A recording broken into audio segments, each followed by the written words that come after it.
welcome to this video. Today I'm going to give you a tour of my new Google Sheets 12-week habit tracker. In this video, I'm going to walk you through what the template looks like when you first receive it. I'm going to talk about how it works, all the features that are included. So if you already have the template, it's a great idea to follow along and fill out your own version while you're watching the video. And if you don't have the template, you can find the link to purchase it in the description, but you can also just watch this video to get inspired and create your own layouts. So let's get into it.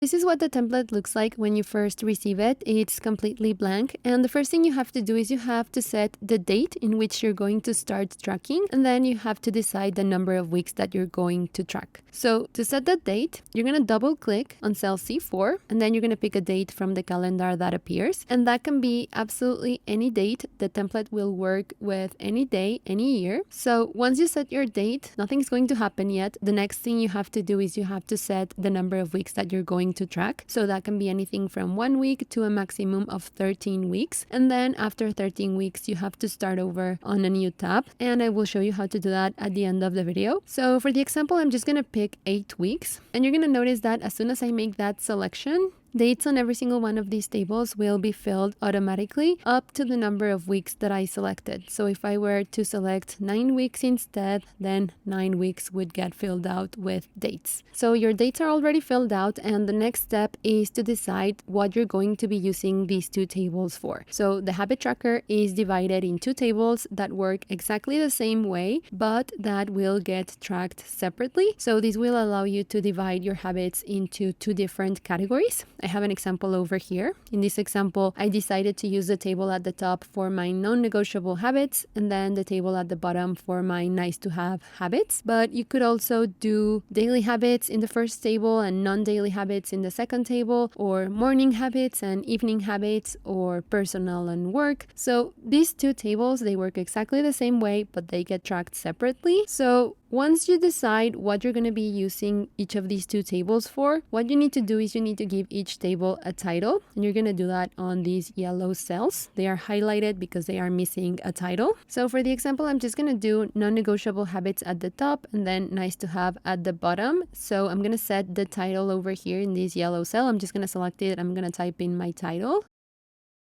And then I'm going to press enter, and as soon as I press enter, you're going to notice that this same title will get filled out over here. It will get filled out on every single one of my weekly tables. So I'm going to do the same thing for the second table. I'm going to select the yellow cell where my title is supposed to go, and I'm going to do nice to have habits. And then I'm going to press enter, and the same thing is going to happen. That same name is going to get filled out automatically on every single table. So once you have the start date, the number of weeks that you're going to track, and once you decide what you're going to be using your two habit tracker tables for, the next step is to add your habits into their corresponding section. So I'm going to start over here with wake up early, make my bed, cardio, and yoga. So I'll just do a few for the example. And then down below, I'm just going to do meditate and journaling. So my list of habits is ready, and we're going to ignore this for now. These are summaries that get created automatically. What you're going to do is you're going to scroll to the right, and you're going to find the first week. So the coolest feature about this template is that for each of your habits, you can set a different goal for the number of boxes that you want to check each week. So the next step before you start tracking is to set those goals in this column right here. So I'm going to set a goal for waking up early. If you want to do that 5 times per week, you would select the number 5. If I want to make my bed every day, I would set the number 7. 7 is the maximum value that you can set as a goal. That would be a daily habit. And then I'm going to do cardio 2 times this week. And to set a goal, you can either use the drop down as I've been doing, or you can input the number manually. So if you want to do yoga once a week, just add the number 1 and press enter. And I'll just add a goal down here as well. So 2 for meditate and 3 for journaling. So once you set your goal, you're going to go ahead and use the checkboxes to start tracking what actually happened. And you're going to notice that the moment that I check the same number of boxes that I set as my goal, that's the moment that I'm going to reach 100% for each habit. So yoga, my goal was 1 day per week. As soon as I check one checkbox, I reach 100%. And as you can see, with every box that I check, this percentage increases and the number of days missing decreases until I reach my goal. Then you see this green check mark. And with every checked box, the weekly percentage and the weekly progress bar for this section is also going to move. So you will reach 100% once you reach your goals for every single one of the habits that you added in this section. And the section down below works exactly the same way. The only difference is that this one gets its own progress bar. So as you can see, as I am checking boxes on the second section, the second progress bar is moving. And if you reach your goal on every single one of your habits, your progress bar will be full and your weekly percentage will be 100%. So every single week after that works exactly the same way. And one of the coolest things that I added into this template is the ability to adjust your goals every single week. So if you take a look at the second week, you're going to notice that it looks pretty much the same. The only difference is that this goal over here is already filled out. So what's going to happen is the moment that you set a goal on the first week, if I were to change this, for example, that's the same goal that's going to be set by default on every single week after that. So once you're ready to start a new week, what you're going to do is you're going to take a look at these goals and you're going to decide if you need to make any adjustments. And if you do need to make an adjustment, for example, over here, let's say for the second week, I just want to make my bed 5 times this week. Maybe 7 was too much. I'm just getting started with this habit. So what you're going to do to change this goal is you're going to select it. You're going to press delete on your keyboard, and that's going to get rid of the automated formula. And then you're going to add your new value. So for this example, I'm going to do 5. And you're going to notice that whenever you change a value manually, you're going to see a white background. So if you see a gray background, that means the formula is still there. This cell is still automated. And if you see a white background, that means you changed this goal manually. And every time that you change a goal manually, what's going to happen is that every single week after that is going to have that same goal by default. So every single week you can decide if you're going to leave this default value or if you're going to adjust it and change it based on your schedule, what you're going to be doing that week, or based on how you've been feeling. Now, if there's a certain habit that you're not going to be able to do for whatever reason and you don't want that habit to affect your weekly percentage, what you're going to do is you're going to replace the default value.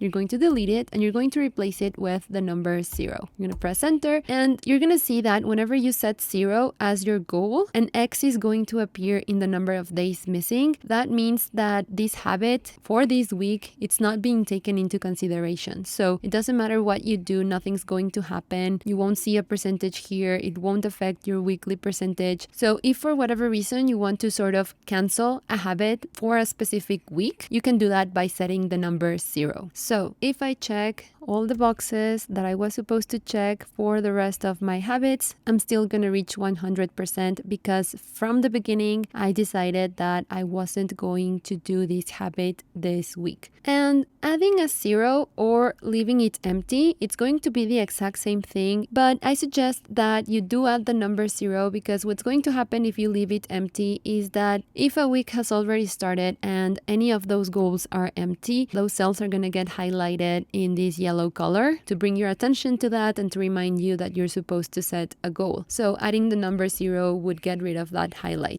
So that's how you use the habit tracker. It's the main feature of the template. And if you scroll back to the beginning, you're going to find your summaries. Most of this section is automated. There's a couple of things that you can play around with. But before I jump into this section and talk about it, I also want to show you a couple additional sections that I added into the template. So if you scroll down right below the second habit tracker section, you're going to find a space for numeric trackers. Then you're going to find a weekly to-do list. And at the end, you're going to find some room for notes. So let's start with the numeric tracker. I'm going to show you how it works and how you fill that out. And the most important thing that you need to know about the numeric tracker is that there's 2 tables, but in this section, you don't get to decide what these tables are for. They already have a specific purpose. So let me show you in the example over here. The first table is going to be meant for things that you want to do more of. So if you want to sleep more, if you want to read more, if you want your mood to be better, you would use this first table. And then the second table is meant for things that you want to do less of. So if you want to watch less TV, spend less time on Instagram, then you would use the second table. And I will show you why it's important to separate this in a moment, because both of these sections are going to behave differently.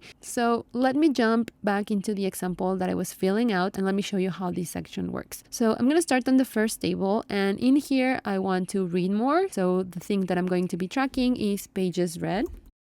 And then before I start tracking the actual number of pages that I read every day, I am going to set a goal on this column right here. And this goal is going to be the minimum value that I want to achieve every single day. So if I want to read 10 pages every single day, what I'm going to add in this cell over here is the number 10. So that's going to be the minimum value that I want to achieve every single day. And then as time goes by, you can go ahead and you can track what actually happened. And you're going to notice that with every value that you add, this number over here is changing. This is your weekly average. And what's going to happen is that as long as this weekly average is equal or above the value that you set as your daily goal, you're going to be seeing this green check mark. If your weekly average is below the value that you set as your minimum goal, then you're not going to be seeing the green check mark. So as I mentioned, this first table is meant for things that you want to do more of. And then the second table down below, this one is meant for things that you want to do less of. So for example, I have the ability to spend countless hours scrolling on Instagram, and of course I want to do less of that. So I will be adding this on the second table, and I'm going to call this minutes on Instagram.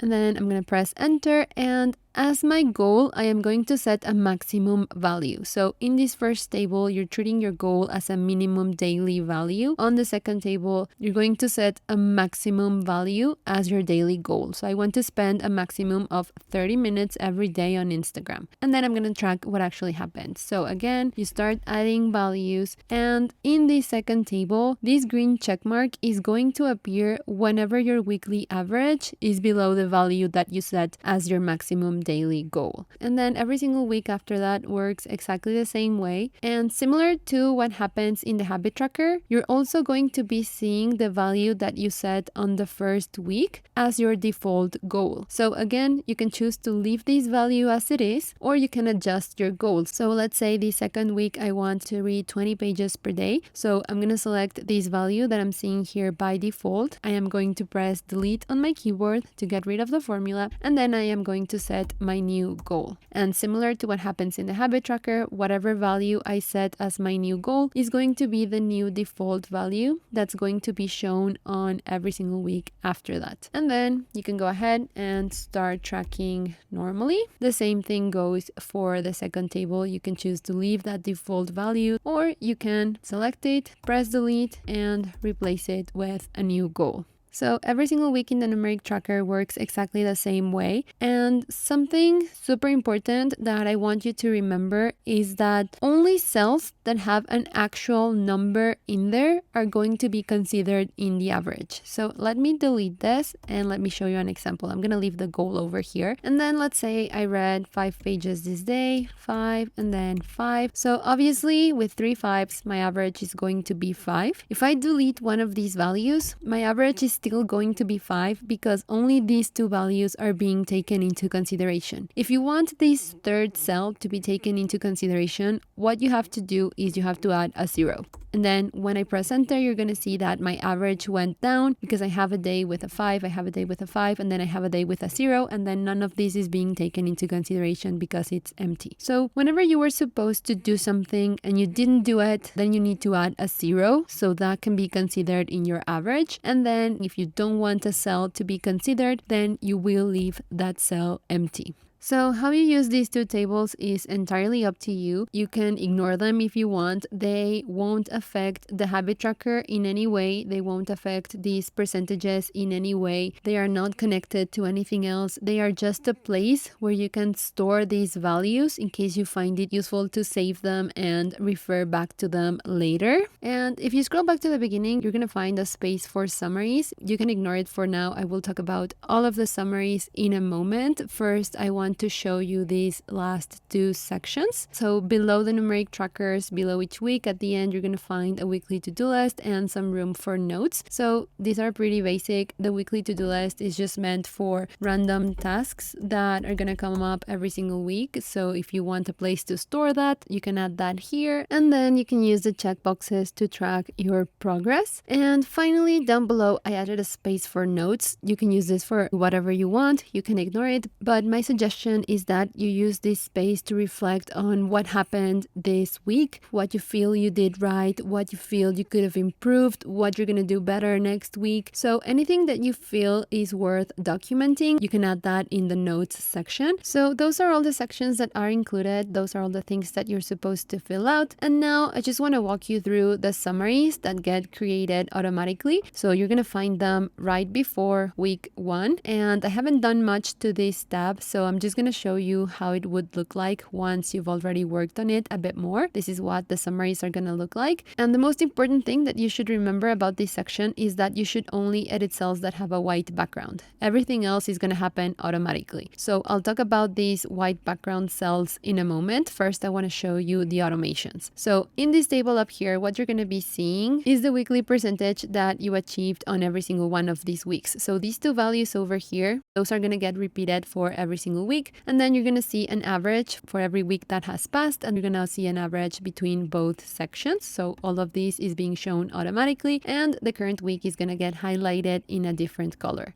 So this table is only going to show you the weekly percentage for your habit trackers. It has nothing to do with the numeric trackers. And then right next to your list of habits, you're going to find this table. And what you're going to be seeing here is the total number of boxes that you are supposed to check for every single week that has passed. So in this example, 3 weeks have gone by. And in this first row right here, in this first habit for the example, you are supposed to check 1 box for each of these 3 weeks. So your total goal is going to be 3 boxes. And then right next to it, you're going to see the actual number of boxes that you checked. So for this example, I reached 100% because I did check 3 boxes in this entire period of time. I did one here, I did one here, and I did one here. So that's what you're going to be seeing in this table. And then this percentage is going to be shown automatically along with the progress bar. So in this table, every single week that has passed is going to be considered as a whole. There's not going to be any distinction between weeks. You're going to see a total goal and you're going to see a total number of checked boxes. And that's the exact same thing that you're going to see in this section down below. And then in this table over here, what you're going to be seeing is the days that you completed per week. And what that means is the number of boxes that you checked for each habit each week. And then the average is going to be shown automatically over here. And something super important to remember about these two sections is that what you're going to be seeing is the number of checked boxes, regardless of what your goals for each week are. So for example, wake up early. My goal was to do that 1 time this first week, but I ended up doing it 3 times. So I ended up checking 3 boxes. And what I'm going to be seeing here for this first week is that I completed this habit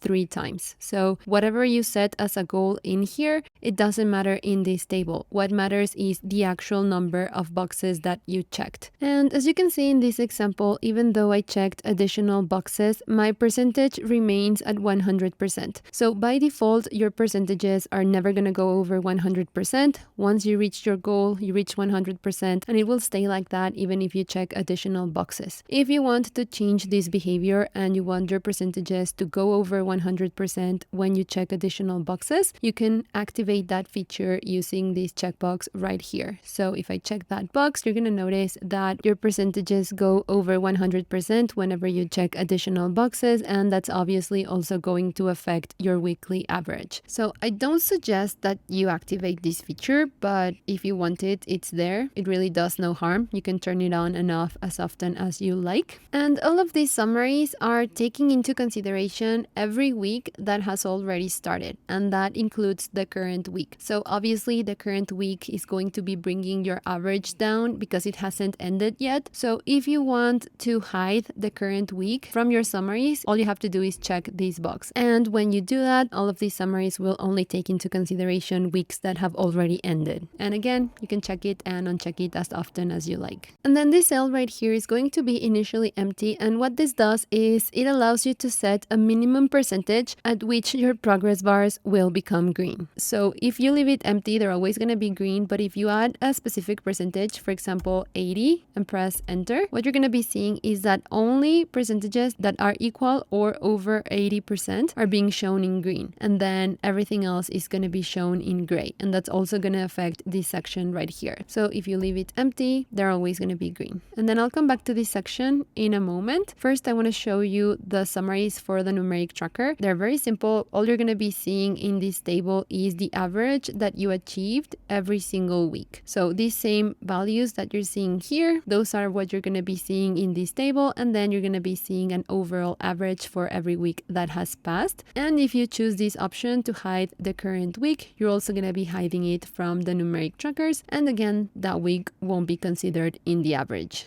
So what I usually like to look at is the average. That's what's more meaningful to me. And I also like to have a visual reference of the number of boxes that I checked and how I did every week. So that's why I added these tables right here, so you could see everything together. And finally, we have this section over here that we haven't used until now. So this section is almost always going to stay empty. You're only going to use it whenever you add a habit after the first week has already ended. So for example, let's say that starting on week 3, I want to start taking vitamins. So I'm going to add my habit.